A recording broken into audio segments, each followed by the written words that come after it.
is this old? Woo! What's up, fish heads? I can't clap. Oh yeah, you can't. You have to use more than one hand than do on the table. Welcome back. It has been a few weeks because we have been... We were back and then we missed last week. Yeah, because we had a little bit of a storm, which is what we're talking about today. Yeah, so it was kind of fitting for all of that. So that's what we're here to talk about today. We are giving away 2 $100 Waterbox gift cards. So currency, be active in the chat, ask your questions, chit chat with each other, tell us where you're tuning in from, all of that good stuff. Because the guys over there are pulling names from the chat. So if you're not active, they can't pull your name. They don't know you're here. And I also want to say, if you're on Instagram, stick around till the end because then you know if you won to claim your gift card. Because we can't tag you as a winner. You have to be there to see it to then write into us and claim your gift card. Yeah, and if you're on Instagram, also consider hopping over to YouTube. There's a much larger crowd over there, so you can engage a bit more. Or stick around on Instagram, whatever you want to do. But YouTube is our primary channel, so definitely check that out when you get a chance. And if you haven't already, make sure you guys smash that like button, subscribe to the channel, hit that notification bell. And again, engage with us. Ask questions. We're live here so that you can be live with us and ask questions. So. Yeah. And we can tag you on YouTube. Yeah, and we can tag you on YouTube. We can't do that on Instagram. So you know you won. So we weren't here last week because I'm sure no matter where in the United States you are or wherever, you heard about Hurricane Milton. Quite the insane large hurricane. Wiped across the state, you know, one of those things that doesn't happen to Central Florida a lot. You know, we get grazed on the ones that kind of go along the coast and stuff like that. And we had just had Helene hit Florida and go up. So it's kind of one of those topics that we didn't touch on. Hurricane season, you know, all around Florida, Central Florida as well, had a lot of power outages. And, you know, with aquariums, there's a lot to consider. You know, it's a very delicate balance to kind of prepare yourself if you don't think about this beforehand, how to be prepared, how to be ready, and what you can do to protect your aquarium in the case of, and not even just hurricanes, just storms. I mean, you lose depending on power where you live. For random reasons. For random reasons, you know, there can be hurricanes, and if you live in other parts of the United States, there's snowstorms that can take out your power. There's, you know, all kinds of just random events that can take out your power. So, you know, anything that could lead to power outages is kind of what we're leaning towards. But with us now at a double whammy hurricane season within like a 3-week period, it's a great topic. Yes, and I'm sure there might even be some of you guys in the chat that were affected by these storms, and hopefully your tanks survive, but also, most importantly, protect yourself first. Yes, of course. We're giving you the tips how to protect your aquarium in the event of a power outage, etc. But I've seen these storms many years ago come through Florida and wipe out a lot of aquarium systems, which is a big bummer. So hopefully this will help you guys in the future. We've already been hit by 2 storms, but hopefully this will help you guys done with in this the future. season.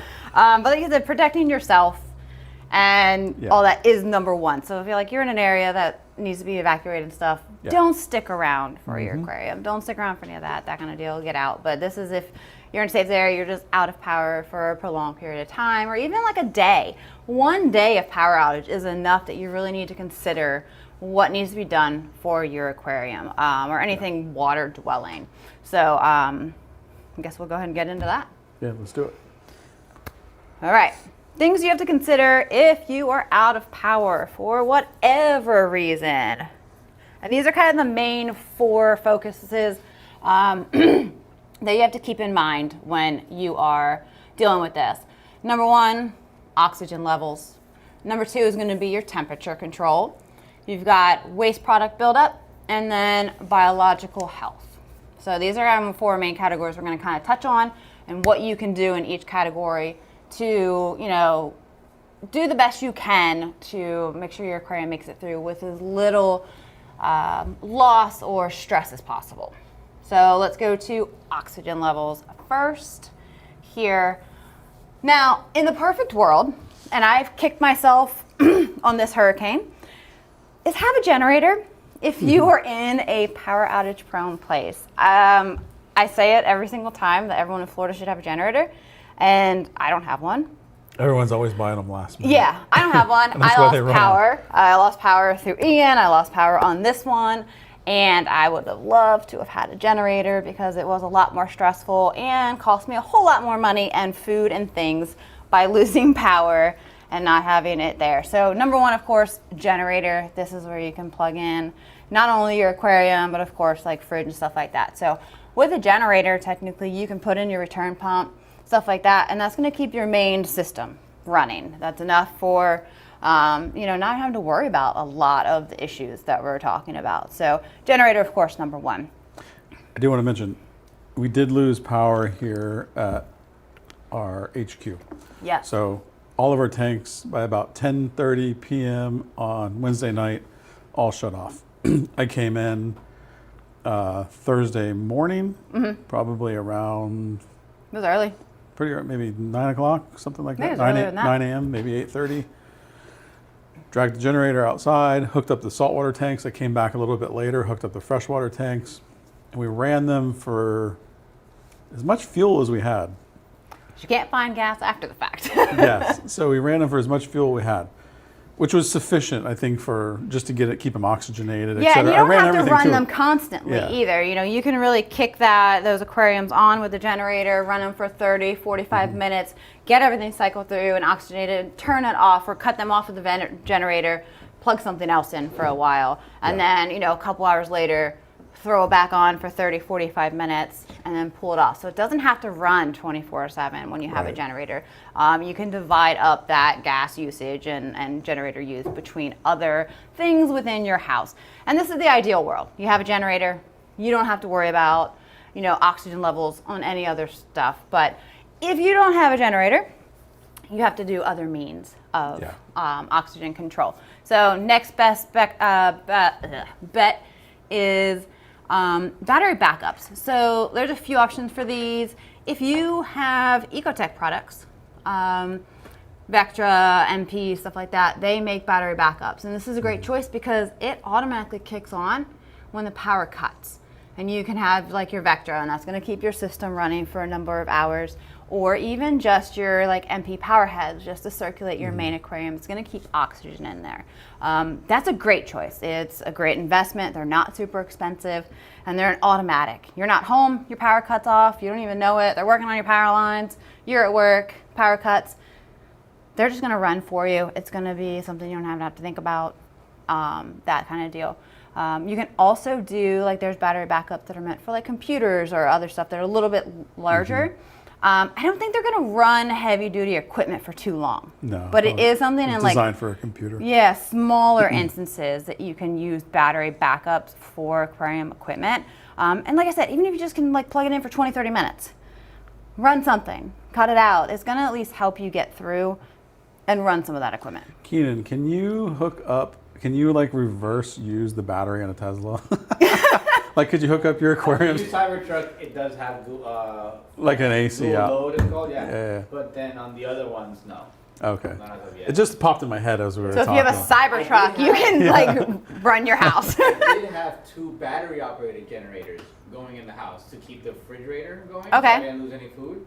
And then like a fan if we needed it at night, but I didn't need it. Okay, so And I have fresh water. Keenan also lost power Yeah. for extended period of time, and you had battery generator. Yeah, they're like generators, but they're battery operated Okay. instead of gas, so you don't need to worry about the fumes and the Nice. noise and all that stuff. So those are an option too if you can invest in those. I'm sure those are relatively costly as well, probably not as much as a generator, Keenan. That's why I have 2 little ones. Yeah, 2 little ones. So still a costly investment, yeah. I do want to mention too that the reason typically in the past we've had a number of storms where we lost power here at HQ, but it comes on relatively fast. The problem this time is there was actually a tree that had fallen down and broken the actual power line. Yeah. So fortunately though, man, they were fast. It was just a little over 24 hours. That is pretty good. Yeah. And it really depends on where you are because, there's a lot of places, even in Central Florida, where we didn't get the worst of it at all with being inland. Still There's takes a still a lot of while. people that was 3-4 days without power just because of how many layers of flooding and damage and stuff that there was to get to it. So, some are more lucky, of course, than others. But so if you can get a battery operated type of backup or a generator or something like that, that's going to be your next best bet. Now, those are both investments. Now, easy ones that are a little bit cheaper or basically free, battery operated air pumps. These are easy to find. A lot of times your local fish store is going to carry them, or bait shops. They're used for fishing. They go in your bait buckets. They run on usually C or D batteries. Push a button, they got a little air stone on them. They'll run as long as you got some batteries on hand. Kick it on for a little bit, dropping little air stones around your aquarium. They're going to put oxygen in. A great choice. They're like 15 bucks. Super cheap. Have a couple on hand just to always have them. They are a good, useful thing and minimal investment, and just have some batteries to run. They actually last a pretty good amount of time. They usually run on like 2 C or D batteries. They're going to give you a pretty long life on those. Swap them out, and they're going to be a lifesaver just for providing some oxygen. Yeah. Now, if you want some free oxygenation, is manually move your water. Use your hands. Use your hands. Yeah. Stir it up. You can take a cup. Take a cup of the water, drop it into it. 6 inches up above the water. Kind of scoop and drop the water. And I've been this there is before. going to. I think Hurricane Charlie, I was doing that. You were doing that? Yeah. I was doing that at my house because I have an axolotl system, and it's this rack bin system with sump to a sump. So each of my bins, I'm like stirring and dumping water in each of the bins to get oxygen in those. Like I said, I dumbly don't have a generator at my house when I have axolotls and tons of animals and everything else. Generators aren't cheap. No, they're not. But neither are the other things. But Yeah. So the manual water movement, you kind of stir it up or dump some water. That's going to get enough oxygen in there to kind of keep it going for a little bit of time. And in kind of more emergency situations, you can use hydrogen peroxide. And why I say in emergency situations is it's a fine line that you can actually cause harm with hydrogen peroxide. There is like a suggested dosage. I'm not going to give that to you because I don't want to be liable if you overdose or underdose. Yeah. But when you put hydrogen peroxide into the water, it does provide a very good amount of oxygen into the water for a period of time. So it is something that will oxygenate your water, but it's not something you want to use as like your choice if you have other ways to do it. So there's some of your options for oxygen. I don't want to kill your slides because I haven't seen them. But do you talk about heat? Yeah. Okay. Yeah. All right. I didn't know if they were done or not. I'm sorry. Keep going, Jess. Do not worry about me. I see you've come prepared to this one. That was one of your knowledges that you dropped where I was like, yeah, I guess that actually makes a lot of sense. For what? The heat, I mean, losing the power is one thing. Yeah. It's when it's hot out. Or cold. Talking about both. Yeah. Because I grew up in Virginia where you lose power in a snowstorm. Yeah. Now you're at 15 I didn't consider degrees out. snowstorms. I live in Florida, so. Yeah. Yeah, that's. I mean, when I grew up in Virginia, like we had snows, like nor'easters, like snowstorms. Like you're trapped in your house for like a week with no power. That's just as serious, if not more. You got frozen fish sickles. So, all right. So moving on to temperature, can be just as important, if not more, than oxygen, because I think it is harder to control your temperature issues long term than it is oxygen in an aquarium, because you can have extremes. So like here in Florida, we lose power in the summer for a hurricane. It's 90 something degrees out. That's hard to combat. You lose power up north and it's 15 degrees out. That's hard to combat. So you have those two extremes. So for temperature, maybe. I'm sorry, what? Temperature. He's having issues right now with Okay. the thing, so. All right, so we'll talk That to is you. a good, I mean, on this topic, that is, like in my head I have hurricanes and storms in Florida power, southeast. Yeah. Even though up north you got to prepare for that. Mm-hmm. You know, and for some reason that doesn't occur to me. I've been in Florida my whole life. So. Yeah. You don't think about all that snow Yeah. and what it can do, especially living out in the country and you're trapped. I lived that as a teenager. It was great times. All right, so keep your aquarium cool. If you are expecting, hurricanes, bad storms, stuff like that, if you're expecting it, be prepared as best you can. Take water bottles, 2-liter bottles, any kind of bottles you have. Ziploc bags, fill them with water, freeze them. This is going to be something very crucial. You know, if you have a hurricane and you think you could be days without power, as much as you can fit, but also take care of yourself, because, you know, if you're going to be out without power, you need frozen ice and stuff like that for your own stuff too. So, you know, kind of do what the best that you can for that. Those are going to be great because it's free. You just fill the bottles, Ziploc bags, throw them in your freezer. You're going to have these big ice blocks that are going to help keep your temperature down. You just float them in the water. Second to that, you're going to stock up on ice before a storm, put some ice into a Ziploc bag, float it as well. I think that tends to kind of melt faster than if you can get this nice big block of ice versus just ice cubes in a Ziploc bag. So I prefer freezing as big of bottles as you can, of course, depending on the size of your aquariums. So before the hurricane hit for this one, I had probably like 40 water bottles frozen just for my axolotl system, because I had like 8 different systems. Like I had to alternate bottles like every 4 hours. So, you know, I prepared that they have to stay really cold. They have to stay under 70 degrees. So I was alternating frozen water bottles with them. You know, kind of get an idea, worst case scenario, how long you're going to need those for. Also, if you're trying to keep your temperature down, if you have access to like battery operated fans, if you have those, you can put them across the top of your fish tank, and that does help a lot with evaporation and cooling. It'll help a few degrees, especially on a little bit smaller aquariums. A little battery operated one can help quite a bit on that. Buy them before the hurricane. Yeah, get this up before the hurricane because you will not find it right beforehand.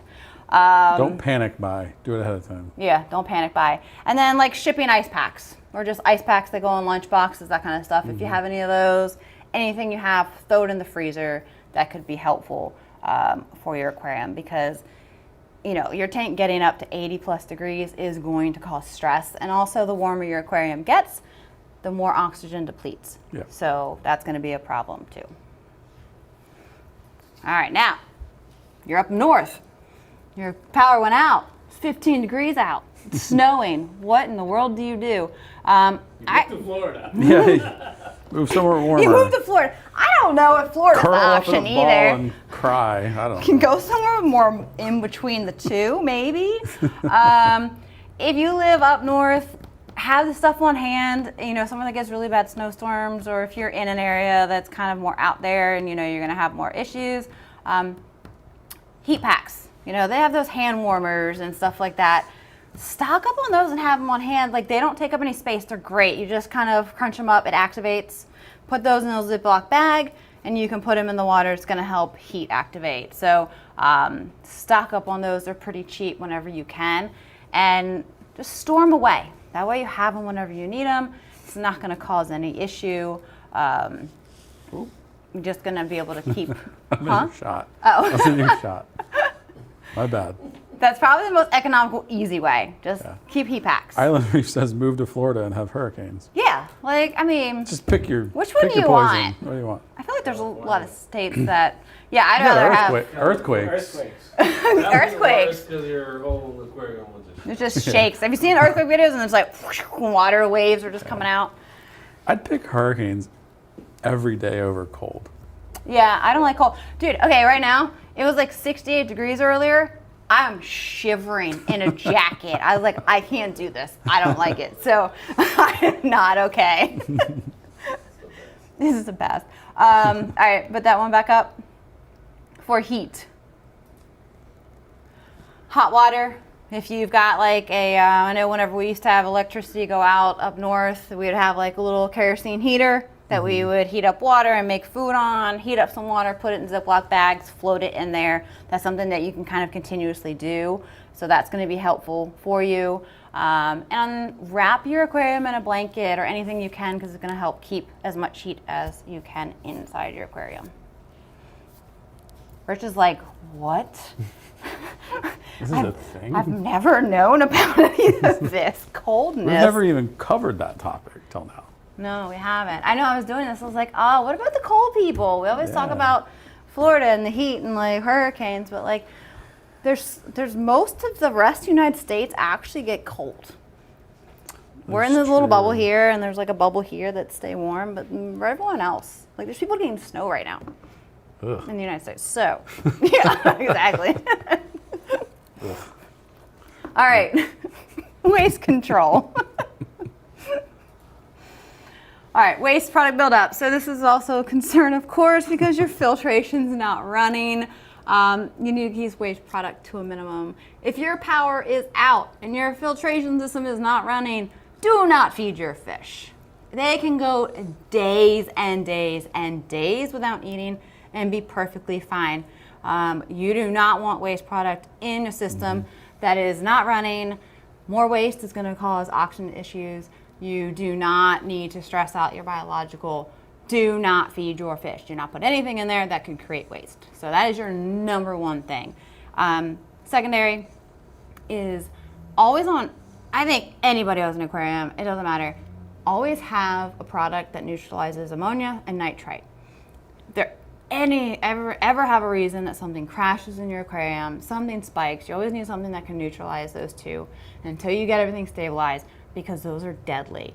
And the most stable long-term aquarium can have something happen to where those spike, and you need something that can kind of counteract that to not cause mass like death and chaos in your thing. So have that on hand and use it every day, because you want to neutralize whatever ammonia and nitrite might be building up. You're going to have biological in the aquarium, but you don't want to stress it. You don't want to overdo it whenever you don't have filtration running.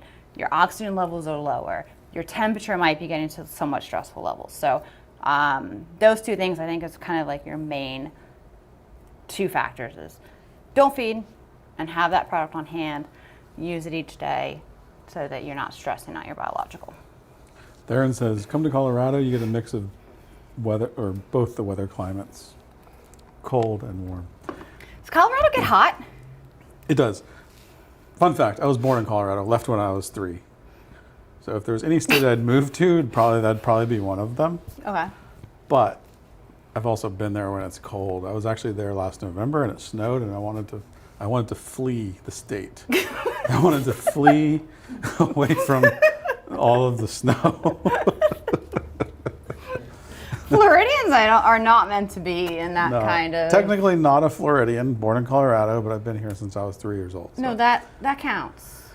Yeah, I guess. If you moved here before you were 7% of your life. Yeah, if you moved here before you were double digit, you're a Floridian. All right, I'll take it. I moved here till I was 19. Okay. So, yeah, I mean. Yeah, about 50%. About 50%. Oh, thanks. I'm sorry. Oops. Oh my God. Gave it away. Thank you sorry. so much. I've done that a number of times. And I quit. Okay. No, all right. So, thanks, guys. Ivan keeps me laughing back there. He doesn't hold back his reactions at all. All right, last one is... There's more. This is the last one, okay. Biological health. Show these to me next time. You can find them or ask about them or say, hey, what's up with the show tonight? Biological health. No more interruptions. Sorry. Ensuring that your beneficial bacteria makes it through a power outage, and it doesn't crash. Because if your biological crashes, you make it through all this, your whole tank crashes, it's all for whatnot. So we want to make sure that your aquarium comes out of this with the least amount of, bad effect to it. So, of course, maintaining your temperature and oxygen levels are going to help keep your biological bacteria stable as possible. If you have any biological media, and I think a lot of people think about this, you have biological bricks and media in your sump or in an external filter, make sure you're doing the oxygenation down there, temperature control and stuff like that, because you have like these big amount of biological and these other filtrations. You're only focusing on the main display because that's where your fish are, and that biological dies off. You're going to have a big blip in your, the health of your aquarium. So don't forget about the biological media elsewhere in your system if you've got a lot of it down there. And I've seen a lot of freshwater systems and other ones who have a huge amount of biological in their sump. So you want to make sure you're doing the same stuff for those filtration areas as well. If you have a canister filter and your power's out, do not leave that thing closed for days at a time, because that stuff's going to suffocate, it's going to die, and when you turn that back on, It's going to go right in your it's tank. going to go right in your tank, and it's going to be nasty. So I say if you have a canister filter, best thing, and you think you're out of power for more than that, like half a day to day, take it apart, get that biological media out there, put it in a media bag, put it wherever you need to, and put it into your aquarium. Somewhere it's going to have some of the oxygen and temperature control. If it sits in that closed environment, it's going to get funky. It's going to die off. It's going to suffocate. So you don't want that to happen. So don't forget about canister filters, because that's important That's a as great well. tip. Once your aquarium is running, even if you think you did everything perfectly right, dose a bacteria supplement like the Waterbox starter bacteria, because you always want to make sure. You'd rather have too much biological than not enough and start having issues with your water quality. So after something like this, always dose a bacteria supplement to just make sure that everything stays stable. Do other states have love bugs? I was just reading that. I think this guy's in California. So, yes. Oh, we have love bug. Oh my God. No love bugs in California. No? No. Well, he was Comment asking if you about- guys have love bugs and you're not in Florida. Yeah, I wonder if they go I anywhere don't know else. what the real name of them's called. They call them love bugs in Florida because they fly around. Horrible. They were released to take care of something else, and I forget what it was. I read on it once. People's cars. They're not. They're not. To annoy you. There's so many different stories about it, but I thought the most recent one I read was they come from like South America or something, or some other part of the world. They're not supposed to be here, but they're here. I could have sworn maybe it wasn't love bugs. I thought it was that they were brought here for Control mosquitoes, but that's not true. Oh. Yeah. I heard I felt like, how are they eating mosquitoes? They're like small. All they do is like hook up and annoy people. Like, Yeah, they just smash into your windshield in bulk. I do want to know, Georgia has them. Love bugs are in Missouri. What? What? Texas? Oh man! All right, we're not the only ones with these darn things. I thought they were just over Lake Jessup. I don't know. You go in your backyard here, and they're freaking everywhere. At our lease, there's times of the year, like when it gets warm, like a few weeks ago, they cover you. Like they're all over me. They're just like in my hair and all over my body. It's like, why are you on me? I thought they only Ready liked for questions? windshields. They do love Yeah. windshields.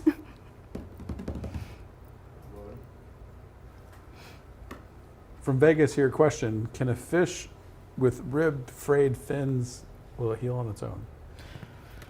Yeah, so usually if it's like nipped up or just kind of damaged fins, most of the time it will heal on its own as long as the reason that they've been nipped up is gone. So if it was like an aggressive fish or like shipping stress or something like that, usually it's going to heal on its own, no problem. The only issue comes to if for some reason like it's a bacterial and secondary bacterial infection. And that's when you end up running into issues. So the chances are pretty slim that that happens. If it does, you will need to remove a fish and medicate, because a fish is very unlikely to fight off a bacterial infection on its own. What pressure do you recommend for RODI filter? I know in particular, and I don't know if it varies between manufacturers, but our RODI, the ideal range is 80 PSI. It can function from like 40 to 80, but the further you go less than 80, the less effective it's going to be. So you're going to get more wastewater to good water. Battery powered air pumps, Walmart for me, the more expensive 830 run much longer on the batteries that are cheaper. $15 version. My Frey bill, which I think is like a saltwater bait one, is $35. Yeah, you can get them pretty cheap, and I mean, I remember, and I'm sure costs are different now, but when we used to sell them when I worked at saltwater store, they're like $14.99. Pretty cheap. Like, grab 3 of them, get a couple packs of Yeah, you batteries. can get them at bait stores. You can get them Throw at them in a sporting drawer, goods. and those stores. batteries are just for those if you ever need them. Just You probably so find easy. 14 brands of them on Amazon. Yeah, like just have them in a drawer and just have them available. They're cheap and easy. 14 to randomly generated brand names on Amazon. Yeah, all the same product. Waterbox Aquariums, what's the downside to, I'm assuming that's hydrogen peroxide. Is you can overdose it, and it can cause harmful effects to fish if you overdose it. So and the dosage, even though there's a kind of a general guide to it, it does depend on stocking levels of fish and water volume, which is hard to calculate when you have live rock, and sump volume and stuff like that. So it is just not an exact science. And the other options, they don't have a downside. Better up and air pumps, backups, that kind of stuff. They're just going to move water and oxygenate, where the hydrogen peroxide can have a bad effect. So we don't want to ever recommend that as your main choice. Thank you, Oliver. What water levels should be lowered during earthquakes? Oh, he's making a statement. Sorry. I mean, but okay. I don't know. I've never lived in an earthquake place, but do you have a prediction? Do you ever know? Okay, Ivan does know earthquakes. No prediction. No prediction. So how would you know to lower? Yeah. Yeah, I guess I mean, maybe if you live in an earthquake-prone place, you run lower water levels, but you can't do that in a reef system with an overflow box. Yeah. You have to run at a certain level. Huh. There's a way to predict it within seconds and stuff. Oh, within seconds, but not enough time to. Going back to natural disasters, 100% hurricane over earthquake.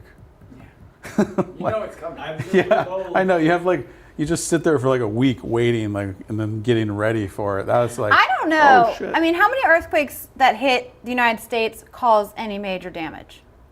Not many, but that's not the problem. The problem is you're consistently told that there's going to be the big one. So when there's a little one, so you just live in constant fear. Chills and is the big one coming after this? So you're in constant fear of earthquake. Constant fear of earthquake. I don't know. We spent a week watching Milton come, and then it was Category 5, most catastrophic hurricane ever going to hit the United States, and it's going to hit us 4, now a 3, now it's back to a 4. And then I spent 4 days of my life pulling everything in from my backyard, grocery shopping for non-perishables, and then I had to put everything back in my backyard, go without power, reshop for all the food that I lost. My kids were home for a week, guys. A week. I mean, the media. I think that might be worse. The media definitely sensationalizes a lot of it, and I'm not going to get into this too deep, but in Central Florida, we are very fortunate. Those on the coast and the evacuation areas are not. We've never really been that affected. Josh says, do you expect to have a UK distributor before Christmas this year? I want to get a skimmer. Josh, we are working to get our distribution lined up there. Why are you giggling over there? But unfortunately, they must have a good comment or something. Unfortunately, Josh, it takes a little while. We went to Interzoo. We've been working with some companies, and we have some stuff that we're working on. It's just not established quite yet. So we're going to be back. We just don't know exactly when. Hi, giggle guys. What's up over there? I had to move my aquarium out of my bedroom because I was shaking up an earthquake almost every night. Oh my God. Oh my God. I didn't even catch that until she started laughing. All right, Philip. Good job. Great job, Philip.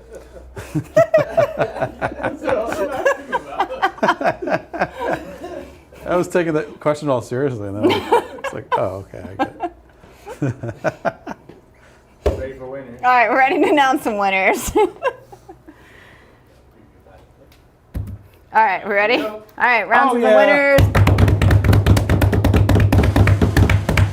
Winners are Jim Fisher and Kadag. Congratulations, you guys. Email winners at waterboxaquariums.com. Let them know if you are in the U.S. or Canada, and they'll get you hooked up. We are going to, if you guys haven't already, make sure you smash that like button, subscribe to the channel. Greatly appreciate that. I do want to say, if you guys were affected by this hurricane, we hope you guys recover quickly. yes. The last 3 weeks have been pretty shitty for Florida, and we really hope that the people affected can recover, because there's a lot of completely catastrophic devastation across the state in the southeast. So Yeah, not even just Florida with the other one. So, Yeah. But some cool news. We're here next week we are. with a pretty exciting announcement. Yes. Can't say what, but Yeah, you don't want to miss next week. yeah. So definitely tune in next week. Big announcement, and we'll see you then. See you guys. Thank you all for watching. Make sure you smash that like button, subscribe to the channel, and hit that notification bell. And to learn more about Waterbox, visit waterboxaquariums.com. We're live every Wednesday at 6 p.m. Thanks for tuning in. See you next week.